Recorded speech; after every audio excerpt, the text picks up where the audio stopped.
York Knicks franchise to have decent, competent dudes like a Steve Mills, a Scott Perry, and a David Fizdale running a team, there's only one reason, why you would not come to New York or you would choose Brooklyn over the New York Knicks. It would be because Dolan is the owner. That would be the only reason. Sean Marks, Kenny Atkinson, fantastic job last season. The job that Sean Marks is doing as the executive for the Brooklyn Nets is something to behold. It's something sensational. He deserves a lot of credit. He really does. They're a better franchise right now. Their culture is better. They were more successful than the Knicks last season. They have a stronger upside from management on down. There is no denying it. But when you talk about coming to New York to talk about anything other than the New York Knicks, there's no way around this. It's an indictment against James Dolan. And if Kevin Durant doesn't end up going to the New York Knicks and the New York Knicks end up empty-handed in free agency, and I ain't talking about no Jimmy Butler or Tobias Harris in a New York Knicks uniform. I'm not even talking about Kemba Walker, who I love and I think is a star. If you don't get one of them marquee dudes to come to the New York Knicks, I'm done with Dolan.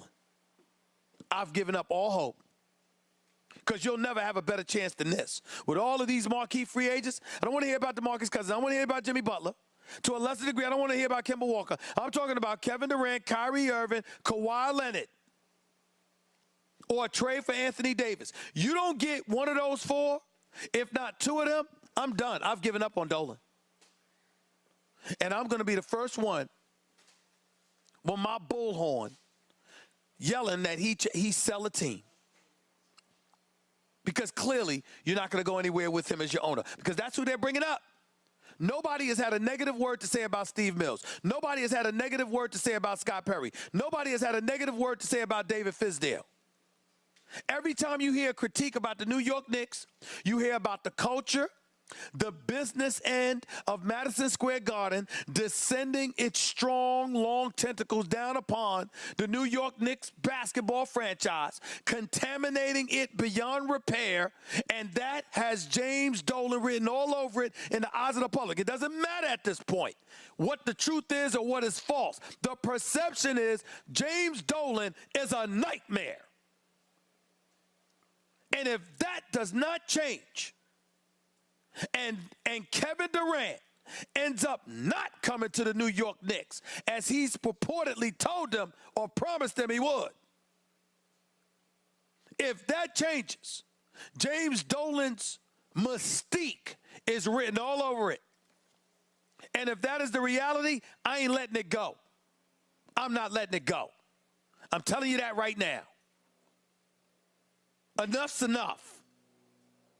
We have suffered in New York.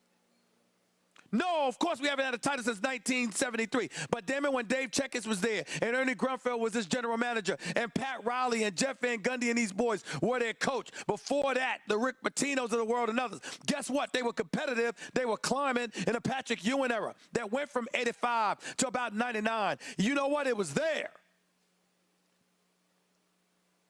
And yes, Jordan was standing in the way. And yes, they lied to us by trying to tease us by tweaking their roster, giving us this hint that they could maybe knock off Jordan when all of our heart of hearts knew that that wasn't going to happen. But damn it, at least they were competitive. At least they